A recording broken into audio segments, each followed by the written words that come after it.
Simanjuntak, Pak Ricardo adalah anggota eksekutif di TPN Ganjar Mahfud. Langsung saja mungkin akan dimulai oleh Pak Ifdal Kasim. Pak Ifdal juga barusan dari Bawaslu saya kira untuk melaporkan hal-hal ini. Silakan Pak Ifdal.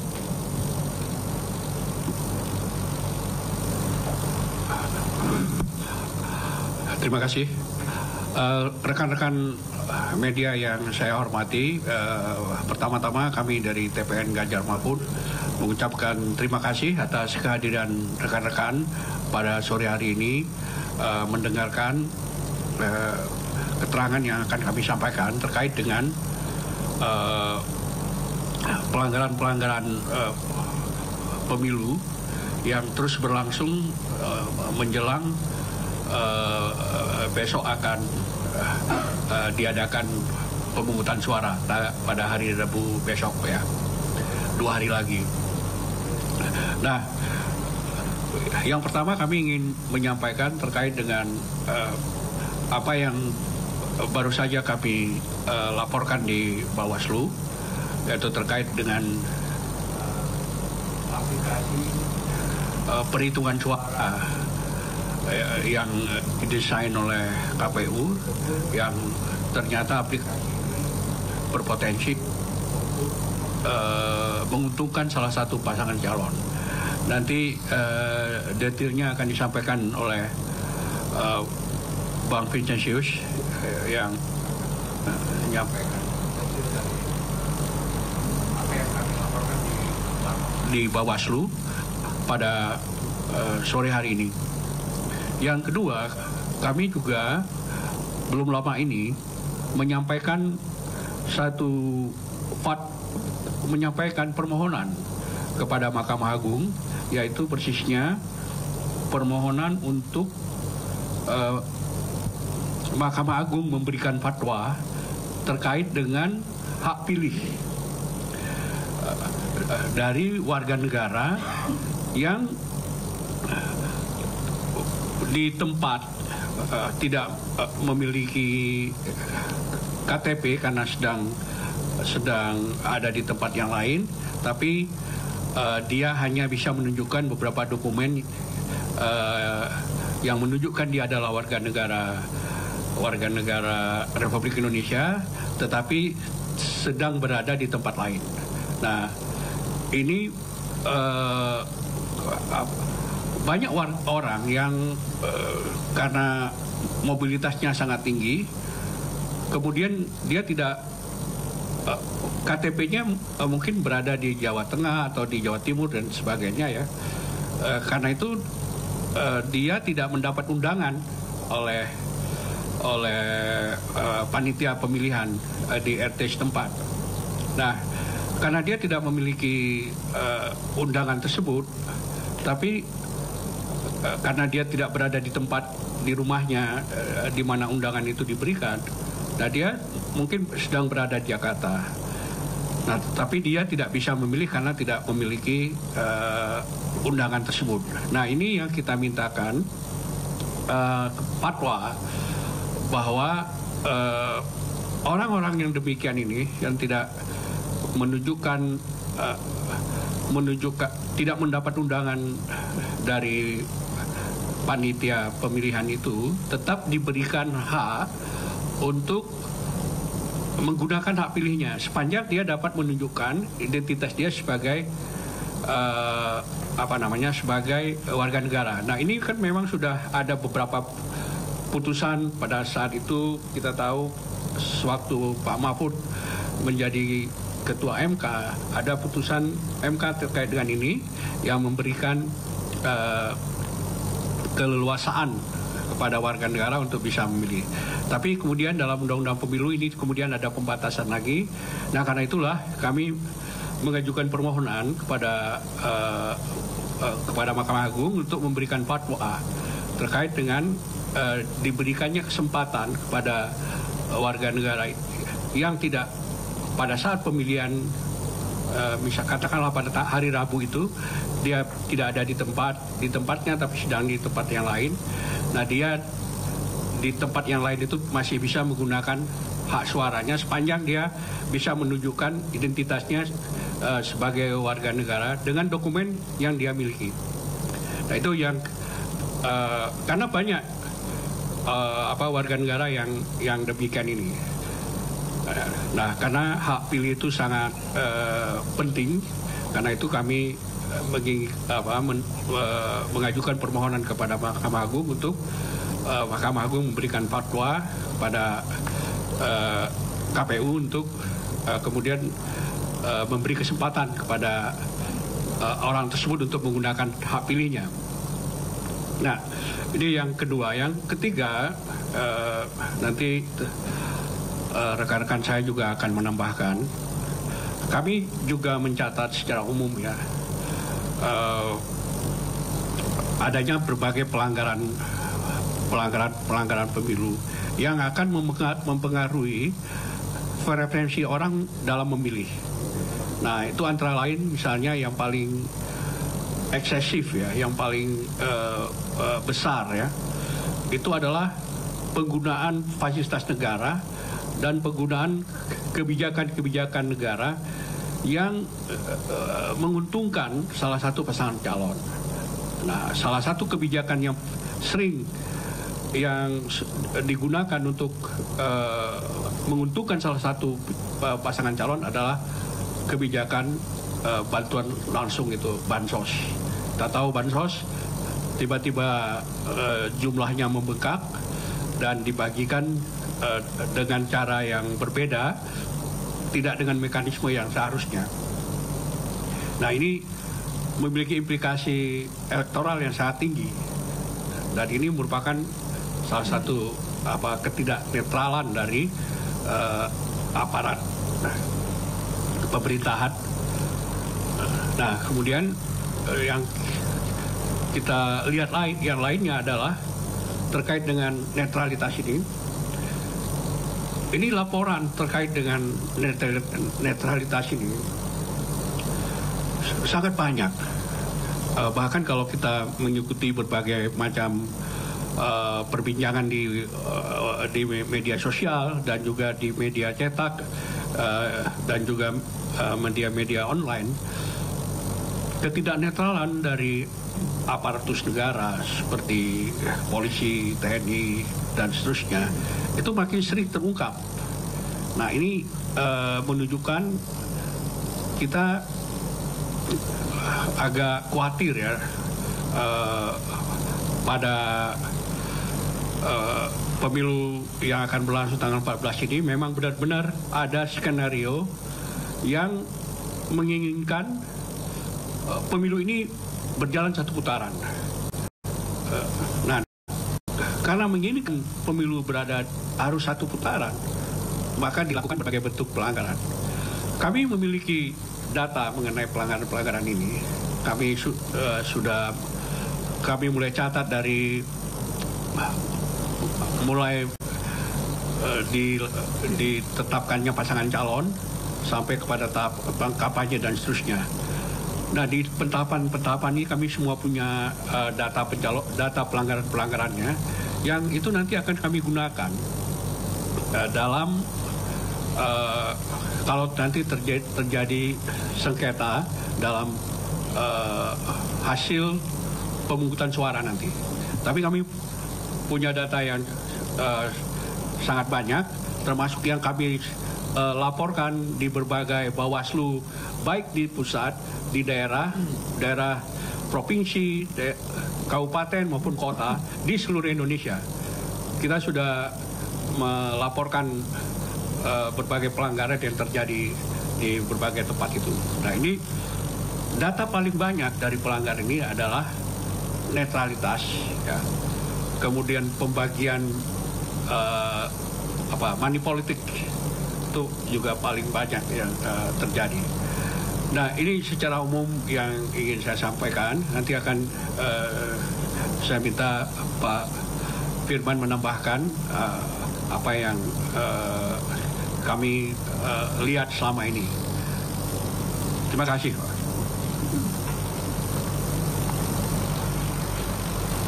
Silakan Pak Firman untuk menambahkan. Iya, kami dari Kedeputian Hukum TPN, saya Firman Jaideli, Wakil Deputi, meletakkan dasar-dasar soal yang kami sampaikan ini, dan tentu ditambah lagi, ulang lagi nanti oleh teman-teman. Ada 3 hal yang kami sampaikan. Yang pertama adalah yang berkaitan dengan laporan sore tadi ke Bawaslu oleh TPN, yaitu bahwa memang inti dari pemilihan presiden itu ditentukan oleh pemungutan suara dan penghitungan suara, dan ada simulasi yang dilakukan oleh penyelenggara pemilu yang menurut pemahaman kami kenyataannya itu ada penyimpangan, ada pelanggaran yang kalau tidak dibantah dan kalau tidak diproses maka bisa menjadi persoalan serius, karena kita menganut azas dalam demokrasi konstitusi kita, one person, one vote, one value. Jadi satu suara itu, satu orang, satu suara, satu nilainya itu. Jadi misalnya, yaitu ada simulasi secara konvensional, contoh misalnya 93, 01, 02, 93, kemudian 03 juga 93. Tapi kalau di input secara dalam aplikasi KPU itu menjadi ada perbedaan signifikan, itu baru satu tempat. Jadi misalnya 01 tetap 93, tapi 02 menjadi 97 atau 95, 97. 02 justru turun dari 93 menjadi 92. Itu menjadi contoh yang secara serius memiliki dampak terhadap kualitas pemilu kita. Karena kita menganut azas pemilihan umum bersandar berbasis pada kejujuran. Nah, persoalannya adalah ini tidak hanya menguntungkan pasangan tertentu dan merugikan pasangan tertentu, tapi panggilan nurani TPN hadir yaitu dalam rangka untuk menyelamatkan hak-hak konstitusional rakyat. Karena yang rugi adalah rakyat. Sesungguhnya rakyat tidak menentukan pilihan, tidak menjatuhkan pilihan, tapi bisa dimanipulasi menjadi bertambah. Di situ panggilan nurani TPN untuk merawat Pilpres ini menjadi tetap berbasis pada pemilu yang demokratis, jurdil. Itu pesan moral yang kami sampaikan. Jadi memang sangat penting soal pemungutan suara dan penghitungan suara nantinya kita jaga betul, kita rawat, yang dimana prosesnya itu diawali dari proses tahapan-tahapan ini, contoh dan seterusnya. Sebab kalau tidak dibantah ini, kalau tidak diproses dan kalau kita tidak laporkan, maka bisa menjadi presiden yang kurang baik bagi masa depan kita bersama. Itu secara teknis nanti akan disampaikan oleh teman-teman dari Kedeputian Hukum, dan nanti kami tambah lagi kalau ada yang masih kurang. Itu yang pertama. Yang kedua adalah yaitu soal permintaan kita kepada Mahkamah Agung, yaitu soal pertimbangan hukum fatwa. Nah, ini dilatar belakangi dari hakikat pemilu itu atau Pilpres dalam hal ini adalah dimiliki oleh rakyat.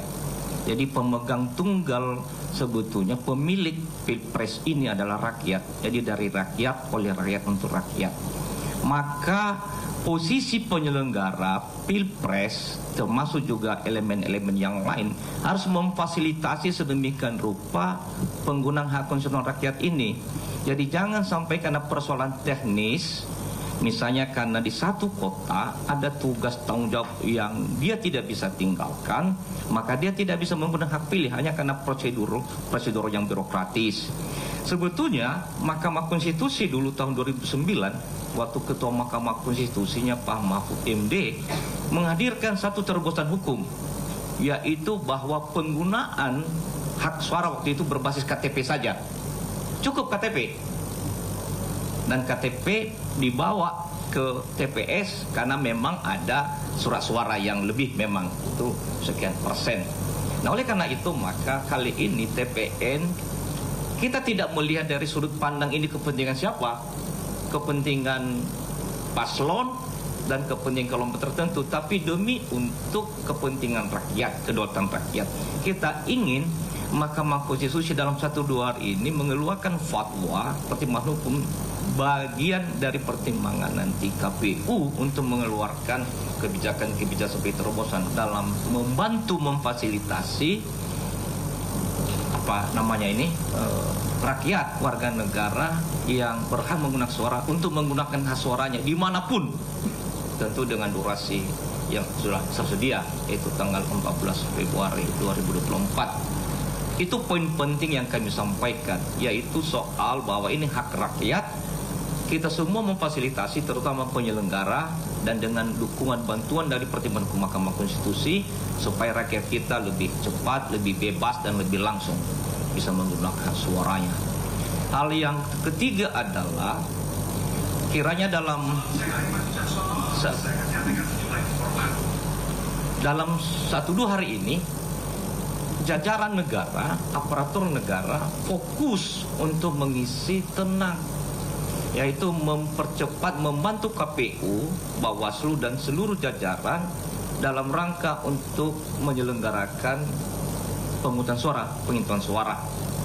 Jangan lagi ada berbagai bentuk jenis yang seperti yang disampaikan tadi oleh Mas Ifdal, masih menggunakan tupoksinya yang sebetulnya bukan tupoksinya, tapi menyalahgunakan kekuasaan demi kepentingan tertentu, kepentingan pasangan tertentu yang merugikan masyarakat, merugikan juga pasangan tertentu. Jadi kita ingatkan ulang bahwa aparat negara, netralitas itu bukan di bunyi-bunyian, tapi benar-benar harus dilakukan di berbagai tempat. Misalnya soal kepala desa yang sudah berapa kali disampaikan juga, ya jangan diganggu, ya jangan lagi dipanggil, jangan diminta pertanggungjawaban, dan berbagai bentuk jenis yang lain. Ini 3 catatan pengantar sebetulnya yang kami sampaikan, dan secara teknis nanti akan dilengkapi oleh teman-teman dari Kedeputian Hukum TPN. Terima kasih, Mas. Terima kasih Pak Firman, dan Pak Vincent silakan diulas lebih lanjut tentang teknis tadi aplikasi dan sebagainya. Silakan Pak Vincent. Terima kasih. Mungkin saya lebih kepada teknisnya. Pertama, bahwa kita dari Kedeputian Hukum 1-2 hari ini kita menerima berbagai informasi berkaitan dengan aplikasi Sirekap KPU yang dimiliki oleh KPU sendiri. Ini merupakan aplikasi resmi dari KPU yang tujuannya untuk merekapitulasi hasil dari pencoblosan tanggal 14 Februari 2024 ini, yang mana hasil formulir C1 hasilnya ini akan nanti diinput di dalam aplikasi Sirekap yang dimiliki oleh KPU. Dari 1-2 hari ini kita menerima berbagai informasi dan juga pengaduan bahwa di dalam aplikasi Sirekap ini ditemukan ada kelemahan. Kita tidak dalam rangka menuduh ada bentuk rekayasa, tapi kita melihat bahasa lebih sederhananya, kita menyederhanakan ini, kita menemukan ada bentuk kelemahan yang dimiliki oleh aplikasi Sirekap ini. Apa kelemahannya? Berdasarkan bukti yang kami miliki di dalam input yang dilakukan oleh simulasi KPPS, kita melihat bahwa input hasil formulir C1 hasil itu, jika diinput, saya kasih contoh misalnya, itu nomor urut 193, nomor urut 293, nomor urut 393, ini karena simulasi jadi angkanya sama. Namun di hasil dari rekapitulasi aplikasi Sirekap ini kemudian terjadi kelemahan. Kelemahannya apa? Ada penambahan angka di salah satu nomor urut dan ada pengurangan di salah satu nomor urut. Ya. kalau kami lihat berdasarkan bukti yang kami miliki ini kita bukan dalam rangka menuduh paslon lain, tetapi di simulasi yang kita dapat ini kenaikan itu terjadi di paslon 02, gitu ya. Dan pengurangan itu terjadi di paslon 03. Ini hasil simulasi.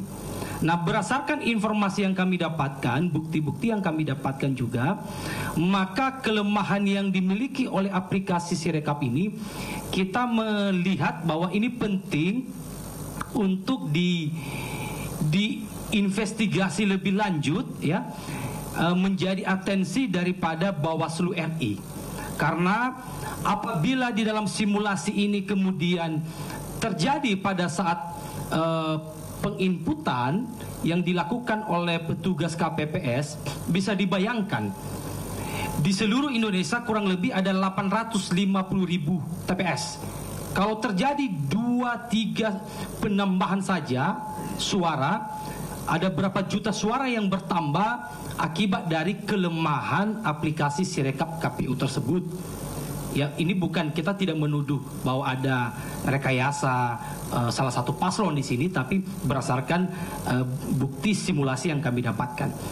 Berhubung berkaitan dengan itu, maka TPN Ganjar Mahfud, Kedeputian Hukum, telah membuat laporan ke Bawaslu tadi siang. Kita melaporkan berkaitan dengan kelemahan yang dimiliki oleh aplikasi Sirekap ini. Kita minta 3 hal di dalam permohonan kita. Yang pertama adalah ini menjadi atensi daripada Bawaslu untuk dilakukan investigasi, ya. Yang kedua, Bawaslu turut serta dalam mengawasi ini secara langsung. Kalau bisa itu dilakukan pengkajian IT berkaitan dengan aplikasi ini. Dan yang ketiga, permintaan kita adalah dilakukan uji coba simulasi antara KPU dengan tim pemenangan Ganjar Mahfud. Itu 3 hal itu yang menjadi permintaan kita di dalam laporan di Bawaslu. Dan tadi kita sudah menerima, ada tanda terimanya yang sudah kita laporkan. Ini ada tanda terima dari Bawaslu, ya. Dan kita juga tadi hasil simulasi itu kita punya bukti berkaitan dengan bukti yang tadi terjadi penambahan di salah satu paslon dan terjadi pengurangan di salah satu paslon. Kita punya bukti, contoh-contoh simulasinya ini. Ya, ini misalnya suara di dalam simulasi ini masing-masing paslon ini 93, 01, 0293 dan 0393. Karena ini simulasi sehingga ini disamakan angkanya. Ya. Oke, sudah. Lalu hasil dari input formulir C hasil ini di dalam halaman data formulir C hasil ini terdapat penambahan suara dan pengurangan suara. Ya, tadi kalau saya tadi perlihatkan, maka di hasil berikutnya yang akan nanti menjadi informasi kepada publik hasil dalam aplikasi Sirekap ini paslon 01 93, paslon 02 naik dari 93 menjadi 97 dan paslon 03 itu berkurang menjadi 92. Nah, di dalam simulasi ini diberikan catatan, ada catatannya bahwa hasil OMR dinyatakan tidak sesuai dengan yang tertera pada formulir C hasil oleh KPPS. Artinya memang ada catatan di dalam aplikasi ini menyebutkan bahwa ini ada ketidaksesuaian. Jadi makanya tadi kita juga tidak dalam rangka menuduh, bisa jadi ini adalah kelemahan dalam sistem aplikasi yang dimiliki oleh KPU. Namun tetap saja ini menjadi perhatian kita bersama. Jadi itu yang berkaitan dengan aplikasi Sirekap dan kita sudah laporkan. Kita meminta bahwa ini menjadi atensi, tinggal terhitung sekarang berarti tinggal 3 hari lagi, ya. 3 hari lagi dari sekarang. Nah, kita berharap ini menjadi atensi daripada Bawaslu supaya pada saat proses penginputan ini tidak terjadi permasalahan atau tidak terjadi kelemahan-kelemahan yang bisa merugikan salah satu paslon atau kesemua paslon. Jadi itu yang secara teknis kami laporkan. Mungkin itu saja. Tadi sudah kami sampaikan. Baik, Pak Vincent, dan mungkin Pak Ricardo mau menambahkan. Pak Ricardo, ada yang mau ditambah nggak? Nggak ada. Cukup ya. Baik, demikian rekan-rekan, apa yang sudah dilaporkan oleh TPN, tim legal TPN pada hari ini dan beberapa hari yang lalu, saya kira ada 3 poin itu. Dan kalau ada yang ingin diklarifikasi atau ditanyakan lebih lanjut, silakan kami berikan kesempatan pada rekan-rekan media. Silakan kalau ada yang mau bertanya. Silakan Pak, Mas.